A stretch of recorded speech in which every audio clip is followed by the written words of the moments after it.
The apocalypse for some, the second coming for others. Brexit, so long prophesied, is now finally actually going to happen. Though thanks, of course, to the transitional period, January the 31st is still in some ways Brexit in name only, to coin a phrase.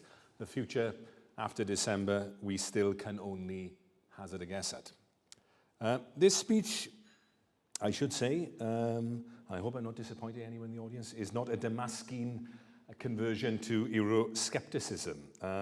Some politicians, of course, have made a career out of reinventing themselves as circumstances dictate.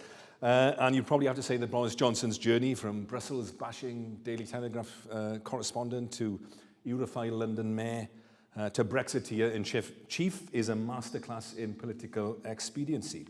But one of the choices that we all face in politics from time to time is the extent to which you allow yourself to be steered by events or seek to confront and overturn them. You might say it's characteristic of a more pragmatic temperament to try to mold or bend events in your direction. On the other hand, the more radical spirit perhaps is to ignore, override, or channel the circumstances that confront us in a different direction. And this is the choice that my party certainly is confronted with, many will say, in terms of the realities of Brexit. Move on is the watchword. Accept reality, face the facts, even face the future. And certainly that is the dominant mood as this Friday fast approaches, and with it the witching hour almost, when Britain finally leaves the European Union. And symbolically, where is it, behind us?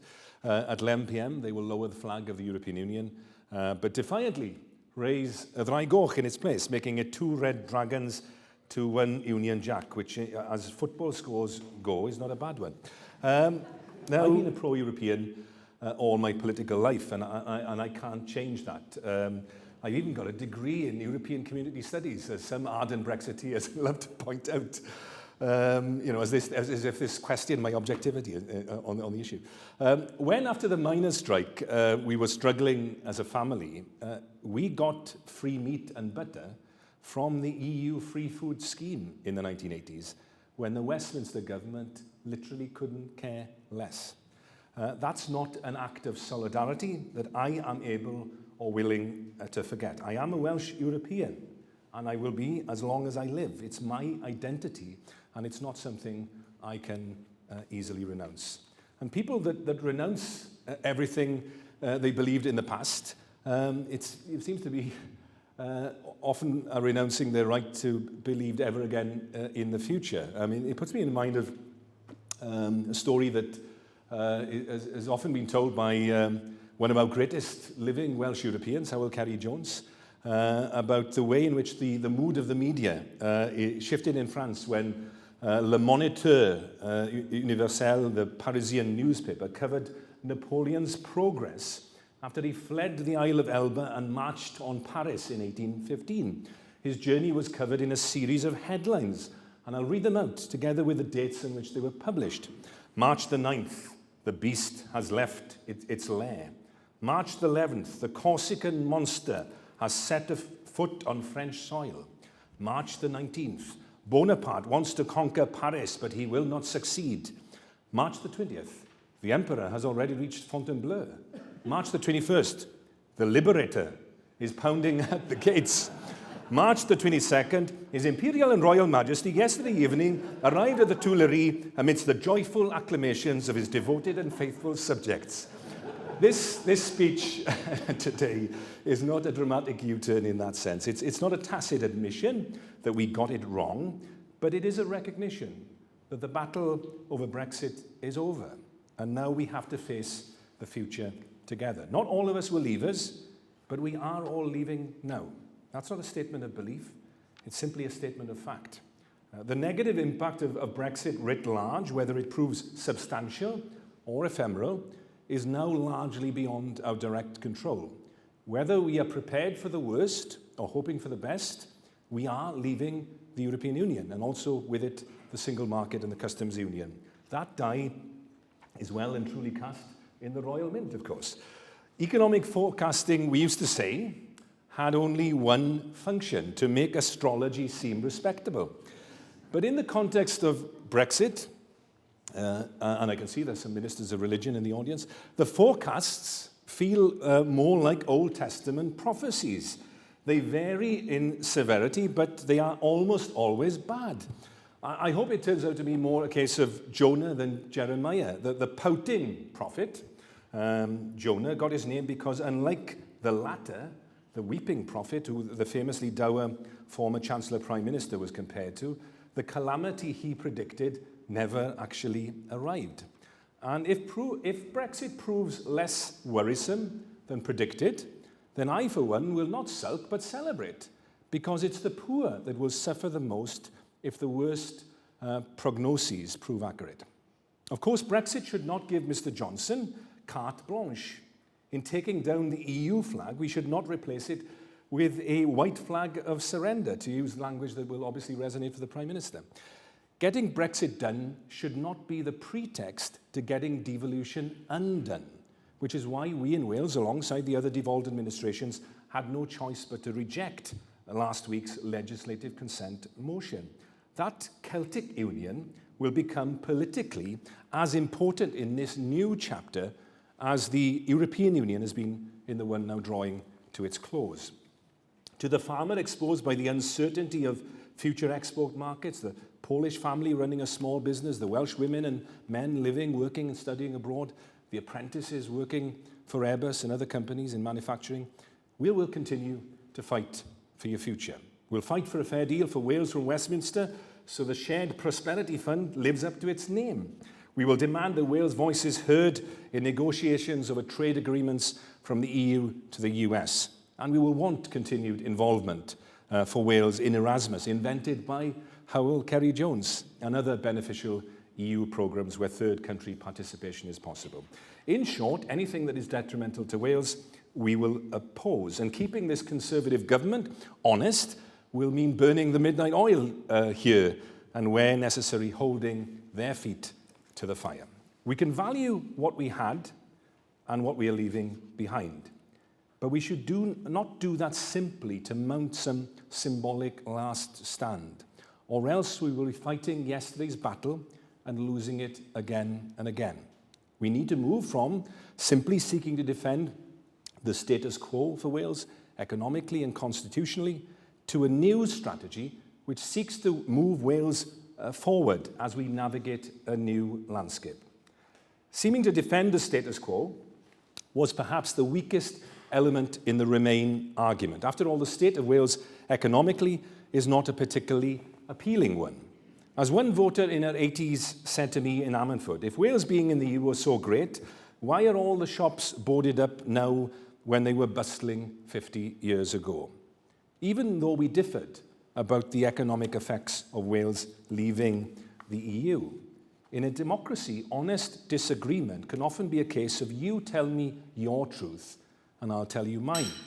So because historically, as we can see from this graph, it shows the Welsh GDP per head from 1861 right through to 2011. And you can see the decline from the late 19th century down to the 1920s. Then actually a rise, people often forget about that, a rise back up from the 70s to 91% in 1961, and then a slow decline continuing. And what the graph certainly shows is that Wales has gone backwards in relative terms over the last 50 years. And while we can argue as to which of the two unions was responsible for that failure, in some deep sense, the Brexit vote was a cry from the heart to do something, anything, about it.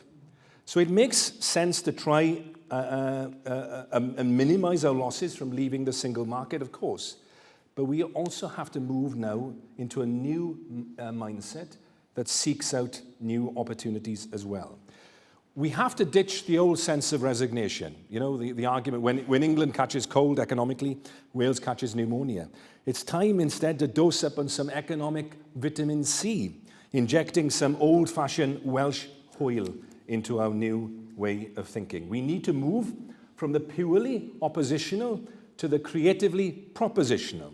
Instead of just defending the powers we have, we need to make the case for the new powers we need to take us through an uncertain transition and put us on a new economic course.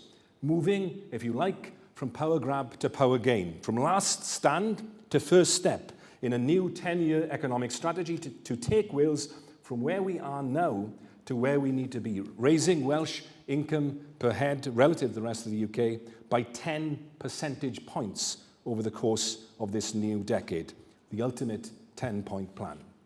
No one knows exactly how Brexit will affect the UK economy in the short, medium or long term.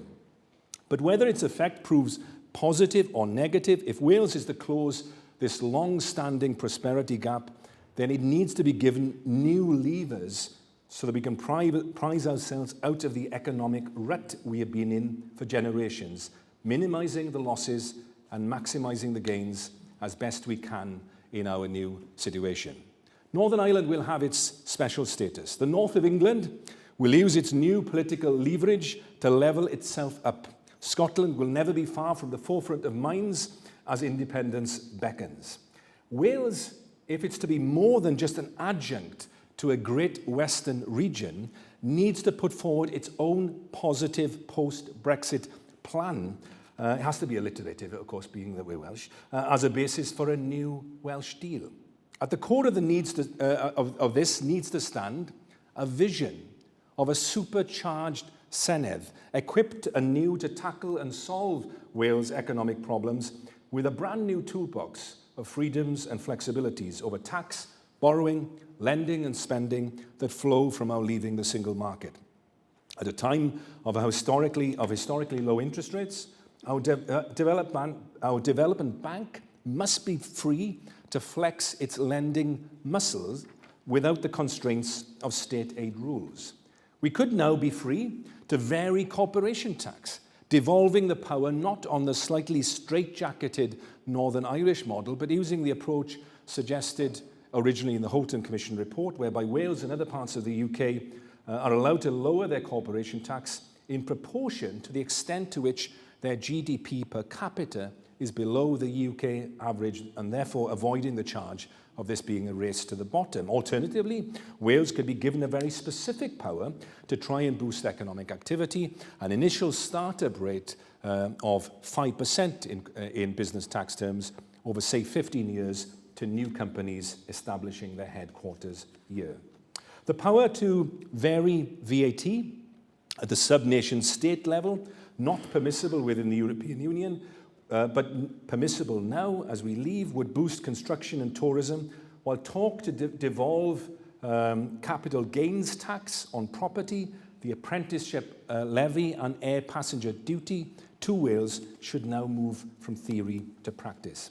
To support our teachers and pupils with a meaningful uplift in spending, we could transform our tax system, replacing business rates and council tax with a new streamlined single property tax that generated extra revenue more fairly while allowing us to cut income tax, giving relief to Welsh jams and giving us also a unique competitive advantage in attracting and retaining our young people.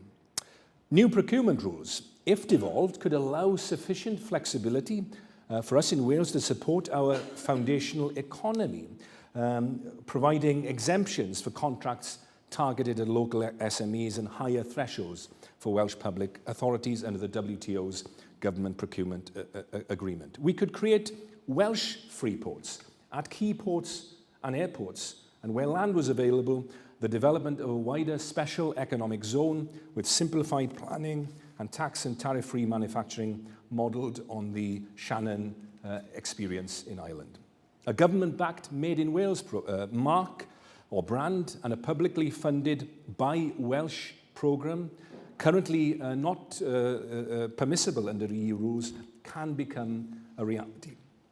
And in line with our social values and economic needs, we should be allowed a degree of flexibility to allow Welsh work permits as part of a Welsh migration system on the Canadian model. Levelling up the north-south divide should not mean leaving Wales behind. Fairness will come when the close to £6 billion HS2 Barnet consequential makes its way down the tracks to us. But we should also ask for the removal of the upper limit to borrowing on the Welsh Government and subject it instead to the kind of prudential borrowing rules used successfully in the context of local government. Taken together, these changes would allow a transformational investment in our energy, transport and digital networks and in affordable housing, which could be coordinated via a national housing company. The devolution of remaining railway and energy powers would also accelerate investment here in Wales. The Wales that is cannot be the Wales we want. We need to turn the next 15 months into our own transition period, providing the base layer for a nation warming to its decade of change. Together we can rid ourselves of the great stain that is almost a third of our children living in poverty by reaching into our collective pockets to tackle the deep pockets of deprivation within Wales through the Welsh Child Payment. Part of the challenge we face is using our existing powers more intelligently. Some of the things that are required for us to turn our economy around are changes in domestic Welsh policy. The need for higher levels of investment in human capital, from schools to universities to lifelong learning and management skills, is critically important to economic development. If anyone doubts this, then look at this next graph, which basically looks at the relationship between PISA scores, the global benchmark in literacy, numeracy and science, and long-term economic growth. And what it's by the OECD, and what it shows is an extremely close association between those two things. So the countries that do better in terms of their education systems also do better over the long run in economic development. And it is the single most important determinant, according to the work done by Jerry Hotham and the team at Cardiff Metropolitan University. It is the single most important determinant, expenditure in education, that they looked at, which is a predictor of economic success or failure. What this graph tells us is that when you are bottom of the UK league table for reading, maths and science, then you can expect to be at the bottom of the UK economic league table too. And of course, that is precisely what has happened to Wales. And we need to reverse that. Instead of underinvesting in our most precious asset, which is the skills, the knowledge and talent of our people, we need to invest in that more than anything else. We also can level up by establishing regional development corporations, starting with rural Wales and the former coalfield in the valleys, to achieve economic balance within Wales and achieve more progress, particularly on female participation in the economy through a policy of free universal childcare. So I've set out for you a little bit about the powers, the policy changes I think we need to close the economic gap for Wales in the years ahead. Closing the prosperity gap is number one in what I call the big five, the five most pressing challenges we face as a nation. The second one, strongly related, as I've just argued, is making Welsh education among the best in the world. The third, ending child poverty. The fourth, creating a national health and care service with care free at the point of need. And the final one, becoming Europe's first carbon neutral country. Because if we aim to get there first, then we will reap enormous environmental, social and economic benefits.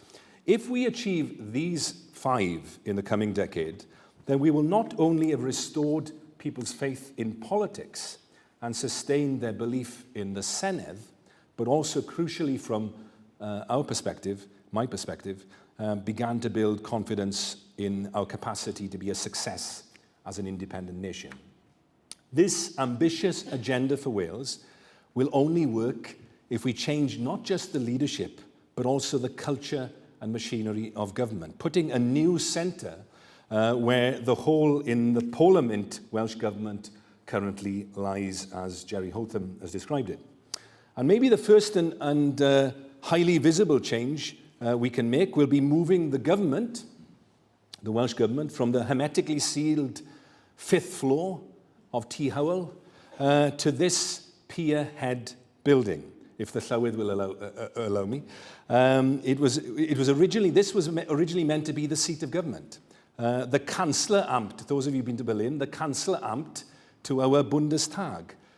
Before Alan Michael presumably worked out it would mean being doorstepped every day on the way, or at least on the way to the First Minister's questions. Well, Welsh democracy needs a new engine room. It needs to be visible, it needs to be transparent, and you are sitting in it. Nobody can know for certain where the UK is headed in the months or years ahead. Singapore-on-Thames is raised as one possible destination, a sort of neo-Thatcherite nirvana. But the story of Singapore is much more complex than that, and more interesting from the perspective of those of us who dream of an independent Wales. When Singapore gained independence, its leaders literally went on television and cried. How could a tiny state, city-state with just 2 million people living on just 700 square kilometers with no hinterland survive? But survive and succeed they did. Between 1960 and 1990, while we in Wales began our relative decline, Singapore's GDP increased tenfold. Today, its GDP per capita is about $57,000, about the same as that of the United States of America. And it would be wrong to think that Singapore got there through Thatcherism on steroids. The state-run Economic Development Board, its version of the WDA, has played a pivotal role. Yes, offering tax breaks to investors, but also taking large equity stakes in joint ventures with many and through its own government-owned investment fund. Indeed, Singapore has one of the largest state-owned sectors in the world through a series of government-linked companies in sectors that range from shipbuilding to power and semiconductors and banking, a list which John McDonnell could only have dreamt of. Singapore is anything but laissez-faire. It's more a hybrid model, if you like, of low-tax socialism that combines economic planning with economic agility. A Singapore on the TAF or on the TOWIE, its threadbare social safety net suggests that it should not be treated as a template. But it does demonstrate how small countries, given freedom and flexibility, can become laboratories of innovation. We need our independence, of course, to make the most of that. And with my that's a point made in our final graph, which shows, again, GDP per capita. The Welsh GDP per capita is in blue, and in red you see the Republic of Ireland. And the period goes from 1931 to 2018, the latest year that we have for figures. They're both relative to the UK. And, you know, not many people will realize that, but up until the 1990s, Wales was richer than the Republic of Ireland. Yeah. So it's a recent phenomenon that we've been overtaken. We've been overtaken in the last 30 years. But boy, have they overtaken us now. Yeah.